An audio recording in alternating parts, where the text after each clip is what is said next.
I bet you just saw your next car. The Washington Auto Show at the Washington Convention Center, January 27th through February 5th. Tickets at WashingtonAutoShow.com.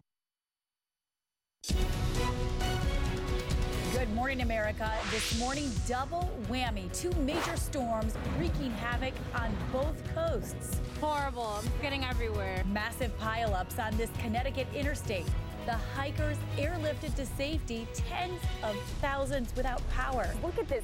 This is the San Joaquin River, and it's completely flooded out these stairs. And in the west, more slick roads and spinouts with the biggest flooding threat in over a decade, up to a foot of rain.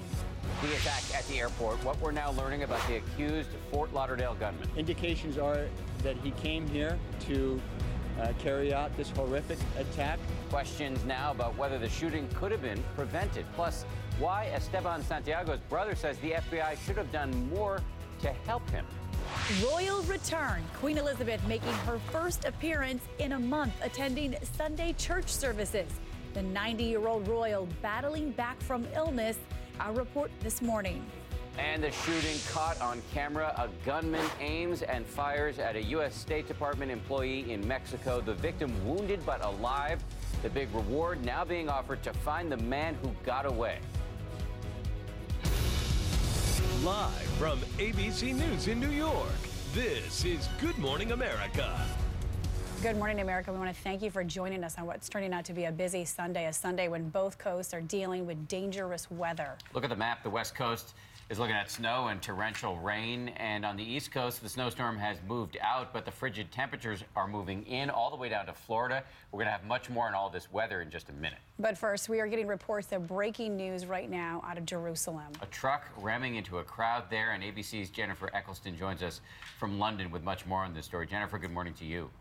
Dan and Paula, Israeli police calling the attack an act of terrorism. A truck ran into a group of soldiers getting off a bus in a Jerusalem neighborhood. Police reporting that 4 people have died. Emergency services are responding to the scene, saying at least 15 have been injured, 1 seriously. Pictures are also emerging from the scene of a bullet-riddled windshield of the truck. Israeli police reporting the truck driver has been killed and was a resident of East Jerusalem. This comes after the deadly truck attack on a Christmas market in Berlin last month, which killed 12 people. ICE is claiming responsibility for that assault and that Nice truck massacre last July. Paula and Dan. All right. Thank you very much, Jennifer. So again, Israeli police confirming that this is a terrorist attack in Jerusalem. We will have much more on this developing story throughout the show. And we do want to move now to that snowstorm in the east, which brought blizzard conditions to some areas and led to several pileups on the roads. It was both perilous and beautiful. We want you to check out this drone footage out of Timberlake, North Carolina, and then in New York City, pulling a child on a sled throughout the city streets. Meanwhile, in the West, they are already dealing with flooding and mudslides, and there are fears of worse to come. The evacuations have already started in some areas. We do have team coverage this morning. Rob Marciano's in San Francisco, where it's really coming down. But first, let's go to ABC's Marcy Gonzalez on the east end of Long Island, where they got hit pretty hard. Good morning, Marcy. Hi, Dan and Paula. That's right. You can see the huge piles here. 10 inches of snow fell here. It was even worse in New England, with some areas getting nearly 20 inches of snow. So a big cleanup ahead today in the bitter cold. This morning, millions of Americans across the eastern seaboard waking up to deep snow, strong winds, and dangerous icy roads. Horrible. I'm getting everywhere. It's ridiculous. From Georgia to Maine, buses and trucks sliding off slippery streets. In Connecticut, more than 20 cars and semis colliding in this massive pileup, shutting down the interstate in both directions for more than 5 hours.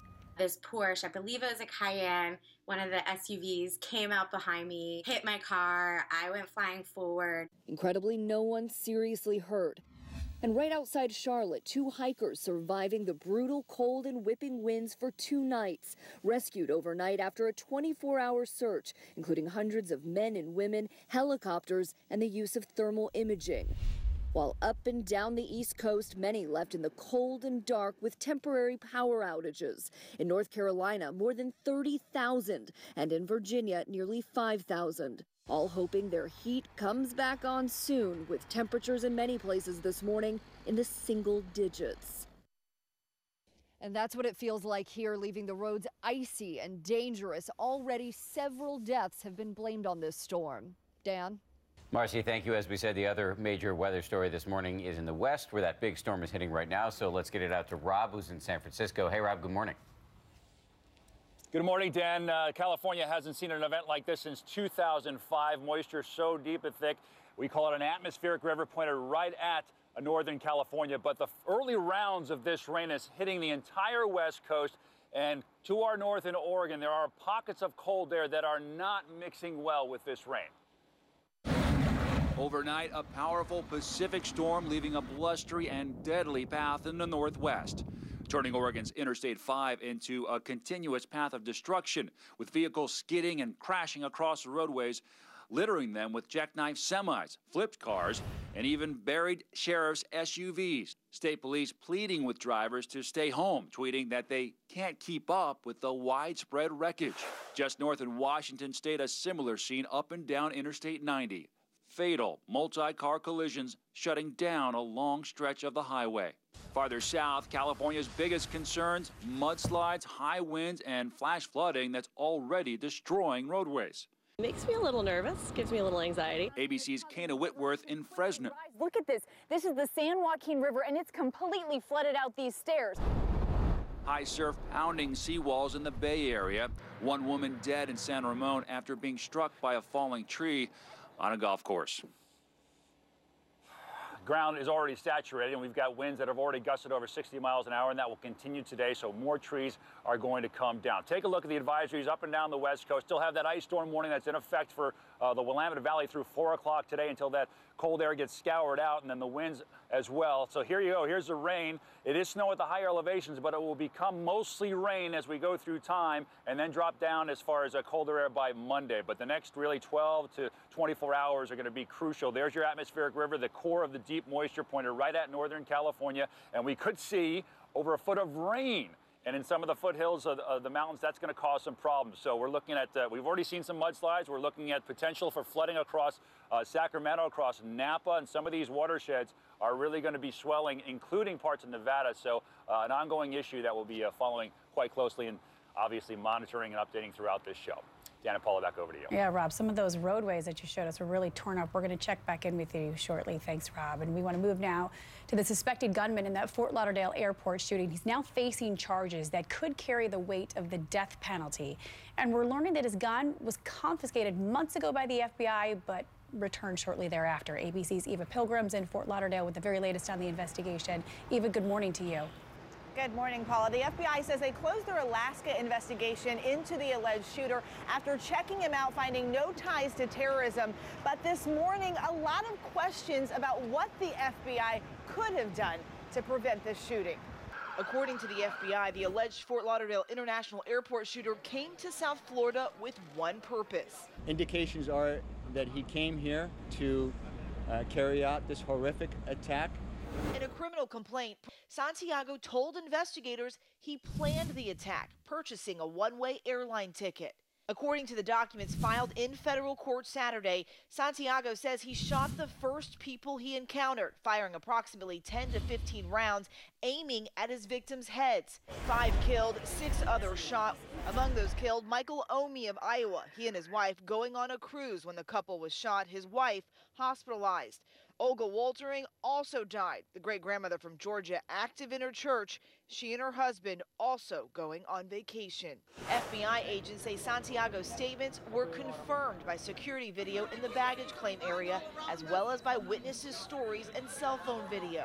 This isn't Santiago's first encounter with the FBI. In November, the FBI confirming he showed up to the Anchorage office, his newborn and a gun in his car, saying the CIA was controlling his mind and wanted him to join ISIS. He broke no laws when he came into our office. There is currently no indication Mr. Santiago was working with any other individuals when he planned and carried out yesterday's attack. According to the FBI, agents contacted local authorities who took Santiago to a mental health facility, the FBI taking the gun at the time. On December 8th, the weapon was released to Santiago. This morning, the FBI facing tough questions, including from Santiago's family members. His brother telling ABC News the agents should have done more for the 26-year-old Iraq War veteran. They sent him to the psychiatric center, and that was it. They failed him. And the FBI at this time not saying why Santiago chose South Florida for this shooting. They do say it is a multi-state investigation. They are looking into every place he lived and everywhere he recently traveled. Paula. All right, thank you so much for that reporting this morning. Even that is the big question, why he chose Fort Lauderdale. They'll be exploring. A lot of questions at a lot of levels in this story, including that gray zone that Brad Garrett talked about. We want to move now to politics. 12 days until the inauguration of Donald J. Trump. Meanwhile, as Barack Obama prepares to leave office, he sat down with ABC News chief anchor George Stephanopoulos for an exit interview. George will be dedicating an entire episode of This Week to the interview later this morning, but he's here now with a preview. Good morning, sir. Good morning, guys. Yeah, we spent Friday afternoon in the Oval Office for an hour as the president looked back on his legacy. But as you were talking about, these are busy times right now, and we actually sat down just moments after the intelligence community released that report, concluding that Vladimir Putin ordered the interference in our elections. And one of the things we talked about was how earlier in the day, President-elect Trump had called all of this focus on Russian hacking a political witch hunt. We've seen a lot of commentary lately where there were Republicans or pundits or cable commentators who seem to have more confidence in Vladimir Putin than fellow Americans because those fellow Americans are Democrats. That cannot be. Does that include the president-elect?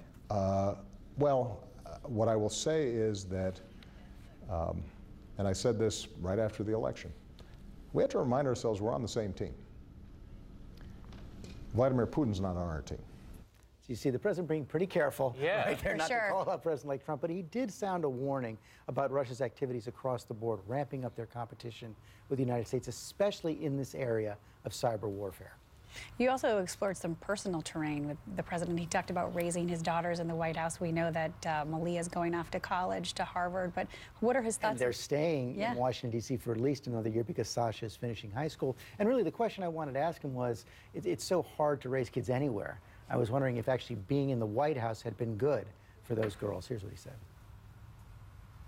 Say is they have turned out to be terrific young women.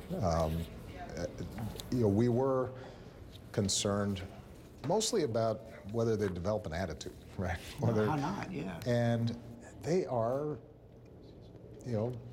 sweet, kind, funny, smart, respectful people. And they treat everybody with respect. That's not just the biases of a parent. We feel pretty good when we hear back from friends, because they still have sleepovers and they go to other folks' houses. And when the parents say, oh, Malia, she's just so sweet, or Sasha helped to pick up the dishes, what is it that you're doing? Now, he also did say that the Secret Service helped enforce his discipline, and the girls didn't always appreciate that. And you see that corridor there, that's actually the commute right now. That's the corridor between the residence and the Oval Office. I mean, just looking at that atmosphere in which he's standing, I can't imagine how you would raise children there without imbuing them with an attitude. Yeah, absolutely. But as he said, they seem to have turned out pretty great. And just quickly, listening to him talk and walk that fine line between criticizing the president-elect and not criticizing him, do you think he's going to be a vocal post-president, or will he recede into the private sector? Well, I think one of the things you'll see here, I don't think he's going to recede anywhere. I think that's pretty clear. I mean, and we talked a lot about Donald Trump, and he revealed a little bit more about the phone conversations they've been having over the course of the transition, both what has impressed him about Donald Trump and what he's worried about. And he did say very explicitly that Donald Trump's victory has changed what he's going to do in the days coming out of the White House, especially activity inside the Democratic Party. I think how vocal he'll be will depend on exactly what Donald Trump does, but I don't think he's going to recede at all. I would love to listen to those phone calls between him and Donald Trump. George, thank you. Thanks, appreciate guys. it. And a reminder, George has a big show this morning. You can see his full interview with President Obama from the Oval Office coming up later this morning on This Week. That's right here on ABC. Thanks again, George. Send things over to Ron Claiborne, checking out the rest of the headlines that we are covering this morning. Good morning, Ron. Good morning, Dr. Paula. I'm Dr. Dan. Good morning. I'm a doc. We're both you're doctors. A doctor, Dan. Good morning. Good morning. We're going to be in England, where Queen Elizabeth has made her first public appearance in weeks. The Queen attending church this morning at her Sandringham Estate, Prince William and Kate also in attendance, a welcome sight for anxious royal watchers after the Queen had missed the family's Christmas and New Year's church services because of illness. And we now turn to Syria, where no one has yet come forward to claim responsibility for the country's deadliest attack since a nationwide ceasefire brokered by Russia and Turkey just before the new year. On Saturday, more than 40 people were killed and close to 100 others injured after a car bomb detonated in a busy shopping area in the town of Azaz, 4 miles from the Syrian-Turkish border. And back here in the U.S., thousands of people braved bitter cold in Chicago, Illinois, to get a ticket to the President Obama's upcoming farewell speech. The president will speak at the McCormick Place Convention Center on Tuesday. The free tickets were given out on a first-come, first-served basis. Free tickets. Now, some of them are popping up on sale online for up to $2,500. That's the miracle of capitalism, folks. Markup. Charles Manson is reported to be back in a California prison this morning following a reported hospitalization. Prison officials not commenting on his condition because of medical privacy laws. The LA Times reported that Manson was taken to a hospital in Bakersfield. The 82-year-old is serving a life sentence for the 1969 murders of actress Sharon Tate and 6 others. And in Florida, the sheriff's officers in Martin County, that's north of Palm Beach, Florida, used infrared cameras, you see it there, to rescue a missing hiker deep in the woods. In total darkness, you can see the hiker waving, trying to flag down the search helicopter. The chopper was able to lead officers to the ground to the missing woman, and we are told she is now fine. Good news. Amazing. And finally, you'd think that a winter blast would be good news for a recreational park that offers snowman building, snow shooting, and tubing, but actually, no. Atlanta's Snow Mountain posting on their Facebook page that Snow Mountain will be closed tomorrow, January 7th, yesterday, due to snow. What?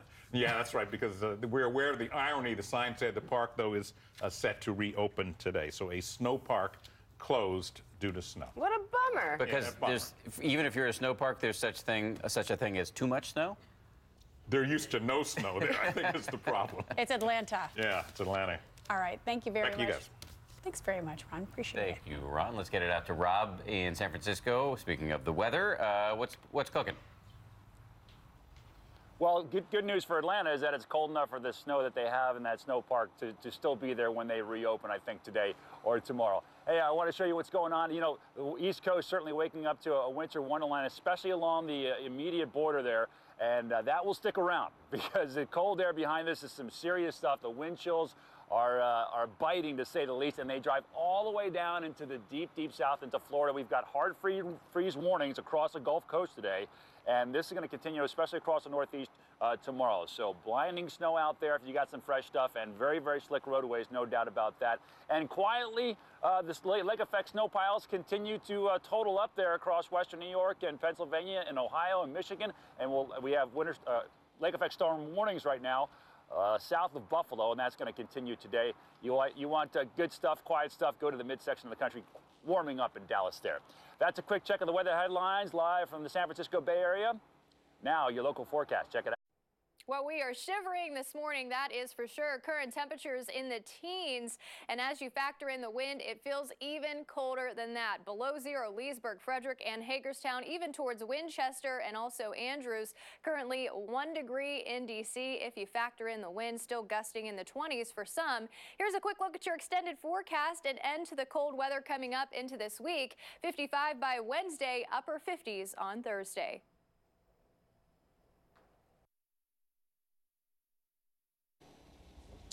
Get yourself a little rice-a-roni. The San Francisco treat, unfortunately, over the next couple of days is going to be a lot of rain and stormy weather for sure. Another update, guys, on that in the next half hour of the show.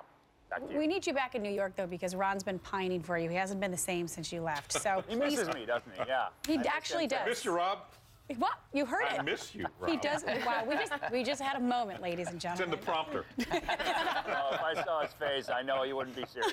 All right. See you soon. Thank you, Rob. Well, you know what we're going to be missing soon is college football. Tomorrow night's the big game, the national championship game. Alabama's taking on Clemson in a rematch of last year's title game. We're calling on Jesse Palmer for more on how these two teams stack up. Jesse, good morning to you from sunny Tampa. It looks much warmer than it is here in New York. Okay, Jesse, what do you think the key for both teams will be in this game?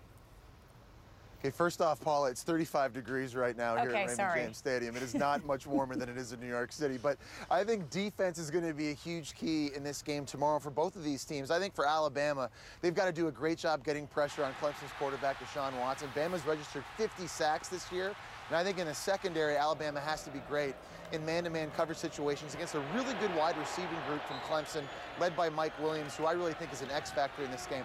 For Clemson defensively, their defensive line has to dominate. They've got to slow down Alabama's rushing attack and force true freshman quarterback Jalen Hurts to beat them throwing the football. You know, they always say defense wins championships. I think that's going to hold true tomorrow night. I think this is going to be a much lower scoring game than the one we saw last year. Speaking of last year, Bama won 45-40. It was a pretty wild one. What do you think the differences are between last year and this, though?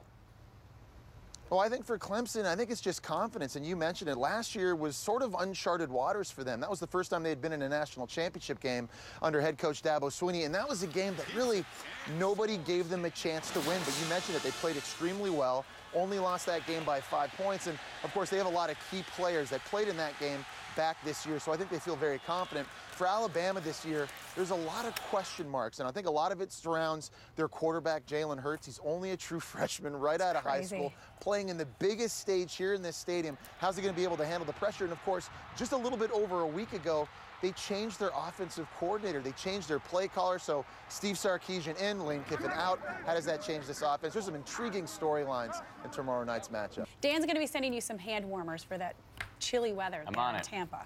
All right, Jesse? Thanks, Jesse. Guys, I'm Canadian. I'm getting a tan out here. I'm laughing. All right, Jesse. Well, you know that you have a busy week on ESPN. A reminder that the national championship game tomorrow night, 8 Eastern on ESPN at Raymond James Stadium there in Tampa. The game's also streaming live on the ESPN app or watch ESPN. It's going to be a great game. Coming up on GMA this morning, much more on the breaking news. The truck ramming into a crowd of people in Jerusalem. It's now being called a deadly terrorist attack. We'll have an update after the break. Plus, kicking off Hollywood's award season tonight with the Golden Globes. We'll take a look at the top contenders and who could have the inside track for the Oscars. Who's your pick, Dan? Moonlight all the way. All the way. You heard it here first. We'll be right back. Good Morning America is brought to you by Wayfair.com. A zillion things home. When you need something for your home, Wayfair's got you covered.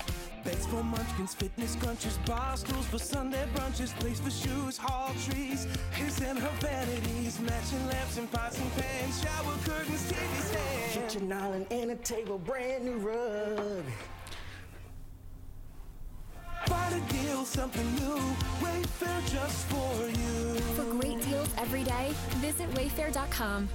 Wayfair, you got just what I need.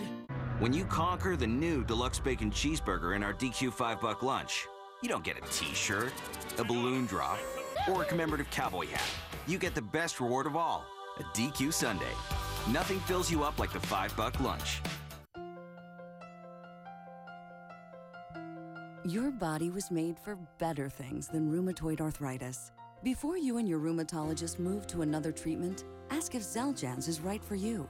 Xeljanz is a small pill for adults with moderate to severe RA, for whom methotrexate did not work well. Xeljanz can reduce joint pain and swelling in as little as 2 weeks and help stop further joint damage. Xeljanz can lower your ability to fight infections, including tuberculosis. Serious, sometimes fatal infections, lymphoma, and other cancers have happened. Don't start Xeljanz if you have an infection. Tears in the stomach or intestines, low blood cell counts, and higher liver tests and cholesterol levels have happened. Your doctor should perform blood tests before you start and while taking Xeljanz, and monitor certain liver tests. Tell your doctor if you are in a region where fungal infections are common, and if you have had TB, hepatitis B or C, or are prone to infections. Xeljanz can reduce the symptoms of RA, even without methotrexate, and is also available in a once-daily pill. Ask about Xeljanz XR. The magic begins when Jif Fresh roasts peanuts to make peanut butter so deliciously creamy. It can even bring a kid out of her shell. That's why choosy moms choose Jif. Mom's got this cold. Hashtag stuffy nose, hashtag no sleep, hashtag mouth breather. Just put on a Breathe Right strip. It instantly opens your nose up to 38% more than cold medicine alone. Shut your mouth and say goodnight, mouth breathers. Breathe Right. Eucerin has been solving dry skin problems for over 100 years. Discover Eucerin Advanced Repair. It moisturizes dry, itchy, rough skin for immediate relief and proven 48-hour moisture. For healthier-looking skin, look for Eucerin, now in the red cap. If you have type 2 diabetes, you may know what it's like to deal with high and low blood sugar.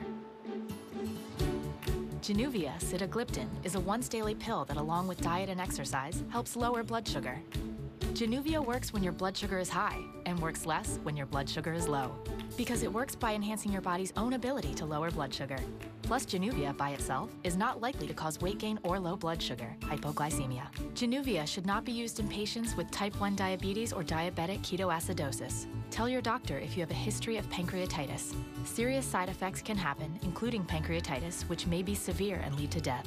Stop taking Januvia and call your doctor right away if you have severe pain in your stomach area, which may be pancreatitis. Tell your doctor right away and stop taking Januvia if you have an allergic reaction that causes swelling of the face, lips, tongue, or throat, or affects your breathing or causes rash or hives. Kidney problems sometimes requiring dialysis have been reported. Some people may develop severe joint pain. Call your doctor if this happens. Using Januvia with a sulfonylurea or insulin may cause low blood sugar. To reduce the risk, your doctor may prescribe a lower dose of the sulfonylurea or insulin. Your doctor may do blood tests before and during treatment to check your kidneys. If you have kidney problems, a lower dose may be prescribed.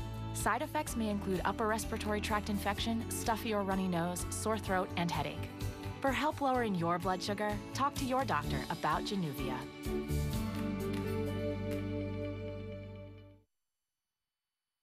Just 10 days before he took office, he sat down with George. Now, 8 years later, President Obama, George Stephanopoulos, from inside the Oval Office. What does he want you to know now about our next president? Today, the exclusive event only on ABC's This Week with George.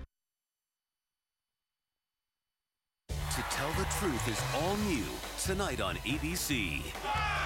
Our managers have a great experience with Dale Carnegie. The instructors make the class engaging, and our employees walk away feeling that they've had fun, plus they've learned a lot. At Sinclair, our managers feel energized and empowered with tools to be better leaders.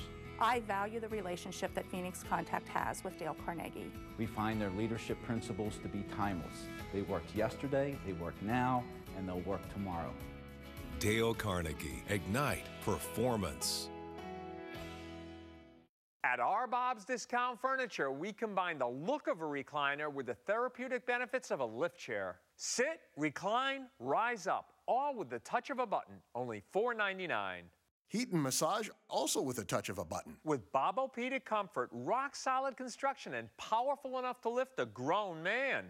Or me. That's what I call untouchable value. Only at Bob's Discount Furniture.